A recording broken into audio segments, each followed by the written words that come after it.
여호와 내 구원의 하나님이여, 내가 주야로 주 앞에서 부르짖었사오니 나의 기도가 주 앞에 이르게 하시며 나의 부르짖음에 주의 귀를 기울여 주소서.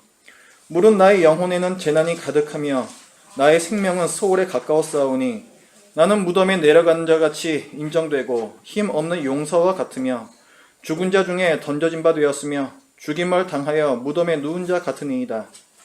주께서 그들을 다시 기억하지 아니하시니 그들은 주의 손에서 끊어진 자니이다. 주께서 나를 깊은 웅덩이와 어둡고 음침한 곳에 두셨사오며 주의 노가 나를 심히 누르시고 주의 모든 파도가 나를 괴롭게 하셨나이다. 셀라. 아멘. 여러분은 언제 기도하십니까? 저는 매일 아침에 기도합니다. 그리고 이번 주에는 시즌2를 또 고민하고 또 여러 가지 일들을 하면서 더 많이 기도를 했습니다. 이 기도라는 것은 저절로 되지는 않는 것 같습니다. 우리가 의식적으로 시간을 들여야 되고 또 우리가 그 기도의 처소를 또 찾아가야 되고 이런 의지적인 행동이 필요합니다. 그래서 기도는 노동이라고도 얘기를 합니다. 그런데 기도가 노동처럼 느껴지지 않고 저절로 될 때가 있습니다. 우리 마음이 굉장히 힘들 때 그렇죠. 오늘 시편을 쓴 시인도 많이 힘들어 보입니다. 시인이 기도를 합니다. 1절을 보시면 여호와 내 구원의 하나님이여 내가 주야로 주 앞에서 부르짖었사오니 이렇게 말합니다. 시인이 주야로 밤이나 낮이나 기도했다. 그냥 기도하는 것도 아니고 부르짖어 기도했다라고 얘기합니다. 왜 시인이 밤이나 낮이나 부르짖어서 기도를 하고 있을까요? 뭔가가 이 시인을 기도의 자리로 좀 내몰고 있는 것이죠. 1절 시작할 때 내 구원의 하나님이여 라고 시인은 하나님을 부릅니다. 시인이 지금 고난 중에 있다는 거예요. 어려운 일 중에 있습니다. 그래서 하나님의 도우심이 간절히 필요한 상황에 있는 것입니다. 3절부터 시인이 기도하는 이유가 나옵니다. 3절부터 5절까지 우리 같은 한 목소리로 읽어봅니다. 시작. 무릇 나의 영혼에는 재난이 가득하며 나의 생명은 수월에 가까웠사오니 나는 무덤에 내려가는 자같이 인정되고 힘없는 용사와 같으며 죽은 자 중에 던져진 바 되었으며 죽임을 당하여 무덤에 누운 자 같으니이다. 주께서 그들을 다시 기억하지 아니하시니 그들은 주의 손에서 끊어진 자니이다.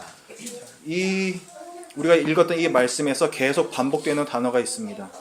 3절에 보시면은 뒷부분에 나의 생명은 스올에 가까웠사오니, 스올은 제가 무덤이라고 말씀을 드렸습니다.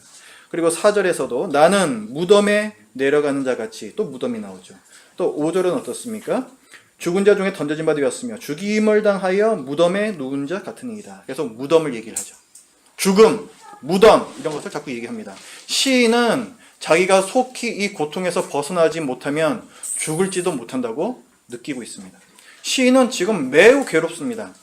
차라리 죽는 것이 소망이 되었습니다. 여러분, 만약에 죽음만이 이 세상에서 나를 벗어나게 해줄 수 있는 유일한 방법이라면 정말 그것은 얼마나 견디기 힘든 절망적인 상황이겠습니까?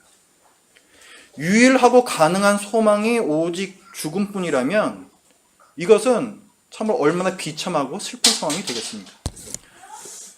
시인이 자기 상황에 대해서 더 얘기를 합니다. 6절에 보시면 시인은 얘기합니다. 내가 지금 깊은 웅덩이에 빠져 있다. 우리 성경에는 깊은 웅덩이라고 번역되었지만은 원문에 보면은 가장 깊은 구덩이 이렇게 되어 있습니다. 그러니까 더 이상 깊을 수 없는 구덩이, 가장 비참한 상황, 가장 절망적인 상황에 자기가 처해 있다고 자기 상황을 얘기합니다. 그리고 어둡고 이렇게 얘기하죠. 어두우니까 아무것도 보이지가 않아요. 도대체 이 상황을 어떻게 설명해야 할지도 알 수 없는. 그 다음에 음침한 곳에 나옵니다. 음침한 곳, 축축하고 어둡고 지저분한 곳, 마치 감옥과도 같은 그런 곳에 자기가 있다라고. 정말 굴욕적인 이런 상황에 자기는 처해 있다라고 고백을 합니다. 7절에서는 또 뭐라고 말합니까? 주의 진노가 나를 심히 누르신다. 하나님께서 내게 진노하시는 것 같아요. 그런데 그냥 진노하신 게 아니라 심히 진노하신 것 같습니다. 하나님께서 그냥 진노하셔도 나는 그것을 감당할 수가 없는데 심히 진노하신 것 같아요. 도저히 감당할 수가 없습니다. 또 뭐라고 말씀합니까? 주의 모든 파도가 나를 괴롭힌다라고 합니다. 주님께서 파도, 그냥 일렁이는 파도 하나만 보내셔도 나는 다 쓸려갈 수밖에 없는데 모든 파도로 주님께서 나를 공격하시는 것 같다라고 그렇게 고백합니다. 시인이 지금 전혀 감당할 수 없는 고난인 것이죠. 그리고 시인은 친구들로부터도 소외당했습니다. 8절 말씀을 같이 읽어봅니다. 시작. 주께서 내가 아는 자를 내게서 멀리 떠나게 하시고 나를 그들에게 가증한 것이 되게 하셨사오니 나는 갇혀서 나갈 수 없게 되었나이다. 우리가 고통과 슬픔의 시간을 지나고 있을 때 친구의 존재와 그들의 위로는 많은 도움이 됩니다. 그러나 큰 고난 중에 있는 이 시인은 친구들로부터도 버려졌습니다. 아마도 이 시인은 전염병이나 더러운 어떤 다른 질병으로 고통받고 있는 것 같습니다. 8절 우리가 읽은 말씀에 보면은 가증한 것이 되었다. 자기가 친구들에게, 사람들에게 가증한 것이 되었다고 얘기합니다. 이 가증하다라는 이 단어, 이 원래 뜻은 구역질 나는 것, 이런 뜻입니다. 그리고 이 단어는 문둥병, 나병에 대해서 유대인들이 말할 때 주로 사용하는 단어입니다. 그러니까 어쩌면 이 시편 기자는 지금 나병에 걸려 있는지도 모릅니다. 만약 그렇다면 이 시인은 지금 병에 걸린 육체적 고통뿐만이 아니라 친구들과 소중한 가족들로부터 외면당하는 사회적인 고통도 당하고 있고요. 그리고 나병에 걸린 사람은 공동체로부터 추방당할 뿐만 아니라 성전에서 예배를 드릴 수도 없습니다. 영적인 고통까지도 겪게 되는 것이죠. 이 지옥과도 같은 현실 속에서 시인은 매일 주를 부르면서 하나님께 두 손을 들고 더욱 열렬하게 기도합니다. 9절 말씀을 같이 읽어봅니다. 시작. 곤란으로 말미암아 내 눈이 쇠하였나이다. 여호와여 내가 매일 주를 부르며 주를 향하여 나의 두 손을 들었나이다. 이 어려운 상황에도 불구하고 시인은 계속해서 하나님께 나아갔다라는 것이죠. 그러나 헛된 기도 같습니다. 시인은 그럼에도 불구하고 자신은 더욱 죽음에 가까워질 뿐이라고 말합니다. 10절부터 12절도 같이 읽습니다. 시작. 주께서 죽은 자에게 기이한 예를 보이시겠나이까? 유령들이 일어나 주를 찬송하리이까? 주의 인자하심을 무덤에서 주의 성실하심을 멸망 중에서 선포할 수 있으리이까? 흑암 중에서 주의 기적과 이즘의 땅에서 주의 공의를 알 수 있으리이까? 계속해서 또 죽음을 얘기하고 무덤을 얘기합니다. 아무리 기도해도 나아지는 게 없는 거예요. 아무리 기도해도 더 죽음에 가까워져만 갑니다. 시인은 자신의 무력감을 나타내고 있어요. 시인은 하나님께서 자기의 기도를 듣지 않으신다라고 느낍니다. 그렇죠. 하나님께서 기도를 들으셨다면 왜 이 고난이 계속 있겠습니까? 왜 이 고난이 계속 심해지겠습니까? 사실은 이것이 우리가 경험하는 현실이 아니겠습니까? 그러나 시인은 포기하지 않아요. 그 고통을 참으면서 계속해서 기도합니다. 13절에 이렇게 말씀합니다. 여호와여 오직 내가 주께 부르짖었사오니 아침에 나의 기도가 주의 앞에 이르리이다. 원문을 보면은 이 첫 단어가 그러나라는 단어가 있습니다. 우리말에서는 지금 번역할 때 생략이 되었어요. 그러나 내가 계속 죽음에 가까워져 가고 있지만 그럼에도 불구하고 나는 다시금 하나님 앞으로 나아갑니다. 이 아침에 주님께 나아가서 하나님 앞에 나의 기도가 이루기를 간절히 바랍니다. 이렇게 얘기를 해요. 그러나 나는 죽음을 선택하지 않습니다. 그러나 나는 기도를 포기하지 않습니다. 생명이 있는 동안 희망이 있다는 것이죠. 시인은 여전히 소망을 갖고 기도합니다. 우리는 기도를 할 때 끊임없이 해야 할 뿐만 아니라 또한 끈질기게 해야 됩니다. 위선적인 사람은 한두 번 격렬하게 기도할 뿐이지만 진정한 믿음을 가진 사람은 참을성을 가지고 응답이 있을 때까지 기도줄을 붙였습니다. 그리고 시인은 하나님의 귀에 호소하고 하나님의 마음을 움직이려고 해요. 그는 하나님의 응답을 기대하면서 기도합니다. 13절에 뭐라고 말합니까? 아침에 나의 기도가 주의 앞에 이르리이다. 그 기도를 하나님께서 들으실 거라는 소망을 갖고 있는 것이죠. 여러분, 기도할 때 기도의 이 응답을 기대를 하십니까? 기대하지 않는다면 뭐하러 기도할까요? 이것이 우리가 하나님께 응답을 얻지 못하는 바로 그 이유는 혹시 아닐까요? 히브리서 기자는 말합니다. 믿음이 없이는 하나님을 기쁘시게 하지 못하나니 하나님께 나아가는 자는 반드시 그가 계신 것과 또한 그가 자기를 찾는 자들에게 상 주시는 이심을 믿어야 할지니라. 이 믿음이 없이는 아무리 기도해도 하나님께서 기뻐하시지 않는다는 거예요. 기도 응답을 기대할 수 없다는 것이죠. 이 절망적인 현실에서 시인은 쓰러지지 않고 계속 끈질기게 기도합니다. 그러나 그는 다시금 또 절망적인 현실을 경험하죠. 자, 지금까지는 어땠습니까? 자, 6절, 7절 말씀을 보시면은 하나님께서 자기를 깊은 웅덩이에 빠뜨리시고 또 심히 누르시고 또 괴롭게 하셨다 이렇게 얘기를 해요. 근데 기도를 그 이후에도 계속 더 열심히 했습니다. 그랬더니 어떻게 되었는가? 그랬더니 하나님께서 자기를 버리셨고 하나님께서 자기를 이제 완전히 외면하신다라고 시인은 느낍니다. 14절 말씀 같이 읽습니다. 시작. 여호와여 어찌하여 나의 영혼을 버리시며 어찌하여 주의 얼굴을 내게서 숨기시나이까.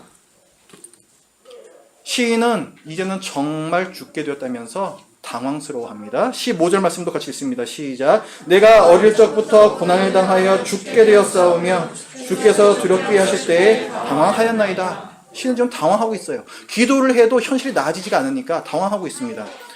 시인은 지금 여러 가지 복잡한 감정을 드러내고 있어요. 그러니까 당황스러운 것입니다. 또 시인은 자기의 생각을 정리하는데 아주 애를 먹고 있어요. 어떻게 하나님께서 이러실 수가 있는가? 그럴만도 하지 않겠습니까?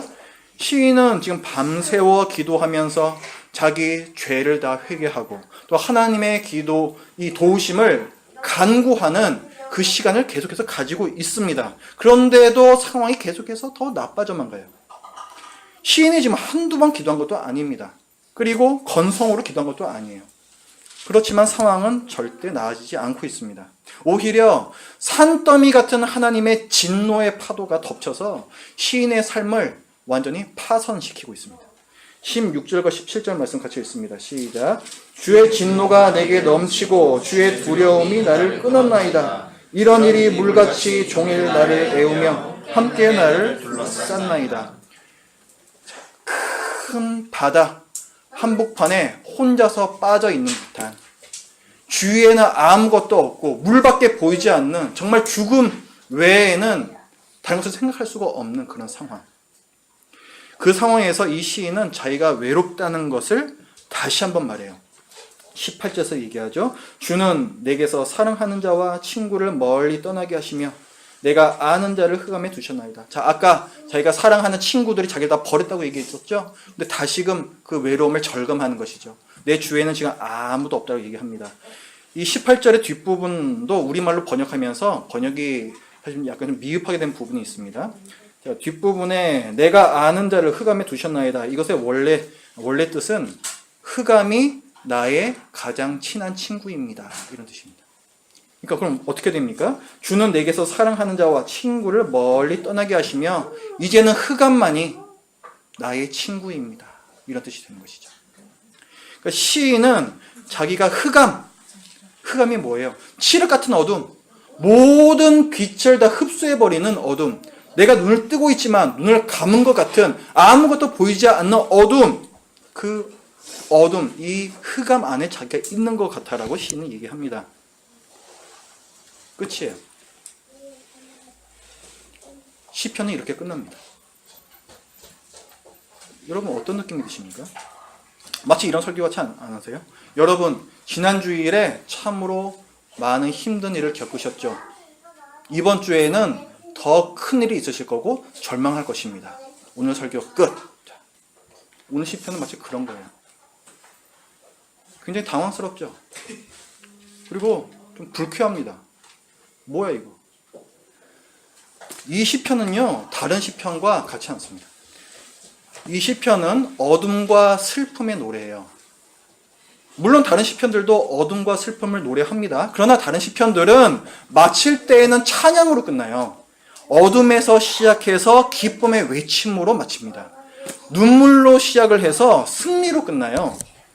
그런데 이 시편은 고통으로 시작을 해서 뒤로 가면 갈수록 점점 더 어두워집니다. 그리고 마지막 절에 어떤 단어가 나와요? 흑암, 완전한 어둠, 이 단어로 끝을 맺어요. 이 시는 처음부터 끝까지가 슬픔의 통곡입니다. 시편 88편은 시인이 쏟아낸 고통과 슬픔의 마음이 위로와 구원을 얻지 못하는 우리 시편 전체에서 그 유일한 시편이에요. 이 전체가 슬픔의 노래인 시편 88편은 히브리서에서 말하는 단단한 음식의 범주에 속합니다. 그러니까 이 시편을 은혜의 말씀으로 소화하기가 절대 쉽지가 않아요. 이 시편에는 우리가 기대하는 기쁨으로의 반전이 없습니다. 읽어도 위로가 되지 않아요. 그저 우리의 절망적인 현실만 적나라하게 노래하는 것 같습니다. 그래서 우리는 오히려 무력함을 느끼게 됩니다. 그러나 우리가 이 시편의 밑바닥에 흐르고 있는 은혜를 발견한다면 단단한 음식만이 줄 수 있는 깊은 맛과 풍성한 영양분을 누릴 수가 있습니다. 지금 이 시편의 내용이 무엇입니까? 신자를 압도해버리는 현실의 고난이죠. 시인이 그 고난 중에 기도합니다. 그러나 고난이 줄지 않아요. 그래서 시인이 하나님께 더욱 매달리면서 기도합니다. 그랬더니 고난이 더 또 심해집니다. 사실 이 시편은 하루하루 지나도 나아지지 않는 여전히 힘든 현실을 살아가는 우리의 실존과 가깝습니다. 굉장히 정직한 시편이에요.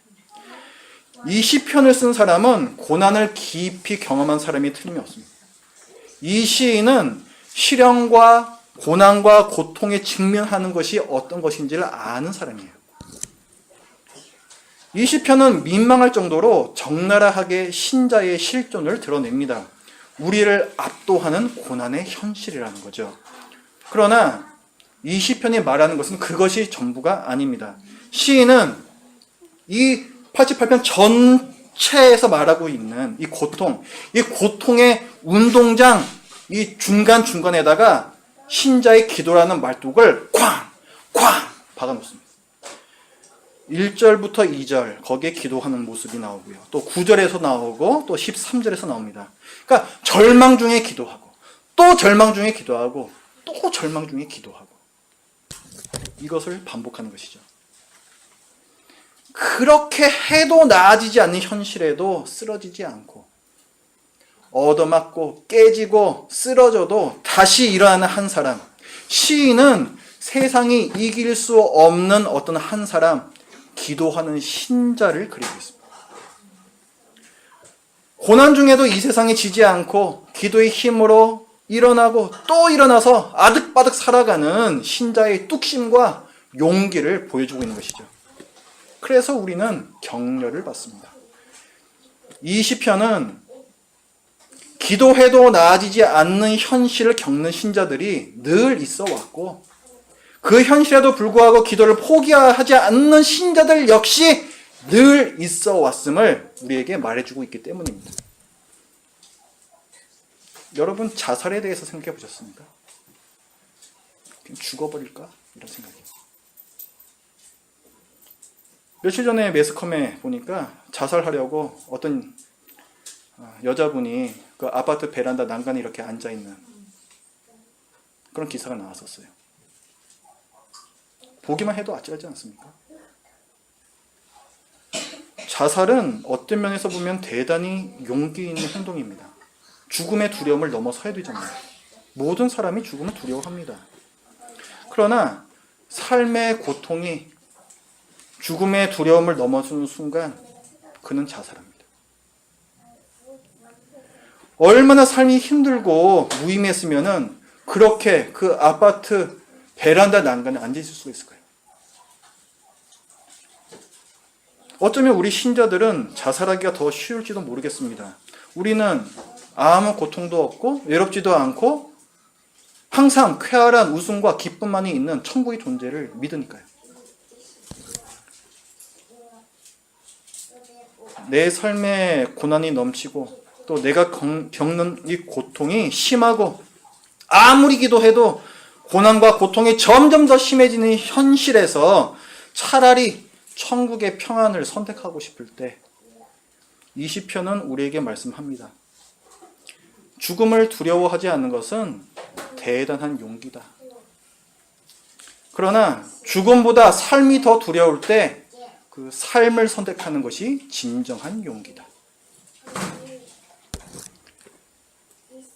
시편 88편은 이 슬픔의 노래는 흑암만이 홀로 친구로 남았던 외로운 어떤 시인이 우리를 격려하는 노래입니다.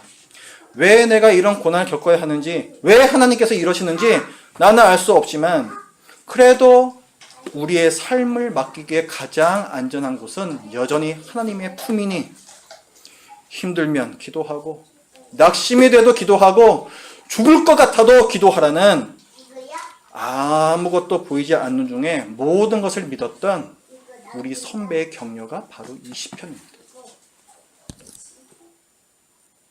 여러분 생각해 보세요. 이런 찬송이 있다고 생각해 보십시오. 가사가 이렇습니다. 되는 일 하나도 없어라. 기도해도 소용없네. 난 차라리 죽고 싶다네. 이런 찬송이 있다면 여러분 부르고 싶습니까? 그런데 이스라엘 백성은 이 시편을 예배 찬송으로 사용을 했습니다. 88편 그 표제어라고 부르는 자 가장 처음에 다른 색깔 글씨로 써져 있는 게 있죠. 고라 자손의 찬송시라고 써 있습니다. 예배 때 찬송으로 불렀다는 거예요. 슬픔과 어둠의 찬송. 아니 안 그래도 슬프고 어두운 현실을 살아가는 이 이스라엘 백성에게는 절대 결코 별로 부르고 싶지 않은 찬송이었을 것입니다. 하지만 이들은 이 찬송을 부르면서 시련보다 더 많은 것을 믿는 기도의 용사들이 되었습니다. 따라서 이 찬송은 격려의 찬송입니다. 이 찬송이 저와 여러분의 입술에도 있길 바랍니다. 여러분을 아름답게 빚어가고 계시는 하나님을 신뢰하십시오. 응답하실 하나님을 기대하면서 기도의 끈을 놓지 마십시오. 기도의 용사가 되십시오. 우리에게 주신 인생을 끝까지 성실하게 살아내는 이 진정한 용기가 여기 있는 우리 모두에게 있기를 간절히 바랍니다. 기도합니다. 하나님 아버지, 저들이 지난 한 주도 참으로 팍팍한 현실 가운데에서 정말 되는 일 없고 참으로 주님 앞에 아무리 기도해도 나아지지 않는 이 현실에 다시 한번 오히려 절망하며 저들이 이 시간 주님 앞으로 다시금 나아갑니다. 하나님 아버지, 저희들이 계속해서 절망해야 하는 이유가 무엇인지 저희는 알 수가 없지만 그러나 모든 상황 가운데에서 주님께서 저희를 붙들고 계시고 또 저희들이 알 수 없는 그 이유를 저희들이 천국에 갔을 때에는 명백하게 말씀해 주실 하나님을 저희들이 기대하며 또 저희들에게 이번 주에게 맡겨주실 이 삶을 주님께 드리는 마음으로 참으로 주님을 신뢰하는 마음으로 살아낼 것을 저희들이 이 시간 다시 한번 다짐하게 하여 주시옵소서. 하나님 아버지, 저희들이 쓰러지고 싶을 때 다시금 일어날 수 있는 힘을 허락해 주시고 저희들을 기도의 자리로 내모시는 그 상황이 너무나도 힘든 것이 아니라 오히려 감사하게 느껴지는 저희 모두가 되게 하여 주시옵소서. 예수님의 이름으로 기도드립니다. 아멘.